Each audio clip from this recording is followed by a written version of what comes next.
ఏదో ఒక పేరు చెప్పుండొచ్చు, లేదా నిజమే చెప్పుండొచ్చునేమో. ఈ వెటకారం ఆడారని అందుకని తీసేశారు. అంటే వీళ్ళందరినీ కోటరీగా ఆయన భావిస్తారు. మిగతా ప్రపంచం ఈయన్ని కూడా కోటరీగానే భావిస్తుంది. కానీ ఈయన మిగతా వాళ్ళు కోటరీ, నేను కోటరీకి అతీతం అనేది ఈయన భావిస్తారు. దీనివల్ల వచ్చినటువంటి సమస్య అక్కడ అయిపోయింది. జగన్ మీద కోపం వచ్చింది. ఇప్పుడు ఆయన తన సత్తా ఏంటో చూపెట్టాలి అనుకుంటున్నారు, జగన్కి బాబుకి కూడా. అందుకోసం పార్టీ పెట్టాలనుకుంటున్నారు.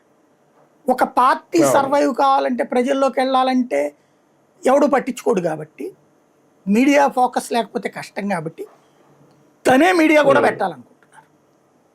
అంటే వాళ్ళ ప్రచారం వాళ్ళే అది అంటే ఇప్పుడు రాజకీయ పార్టీలకి కంపల్సరీగా మీడియా లేకపోతే ఏంటో భారతీయ జనతా పార్టీకి తెలుస్తోంది.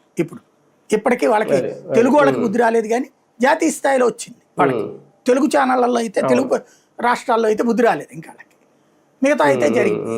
ఇప్పుడు కమ్యూనిస్టులకి మీడియా ఉండే, తెలుగు ఇప్పుడు కమ్యూనిస్టులు అమ్మేశారు అనుకోండి. 99 టీవీ, 10 టీవీ, అవి రెండు సిపిఐ సిపిఎం కదా.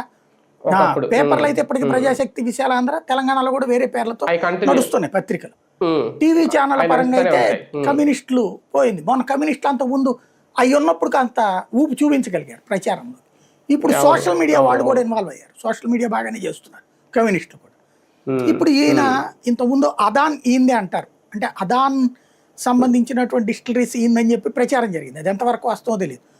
అదాన్ డిజిటల్ మీడియా మరి ఈందే కాదో నాకు తెలియదు, ఎందుకంటే దానికి అనుబంధంగానే కనబడింది కదా పేరు. అదాన్ వాస్తవంగా సోషల్ మీడియాలో మంచి ప్లాట్ఫామ్, సక్సెస్ఫుల్ గానే నడిచింది.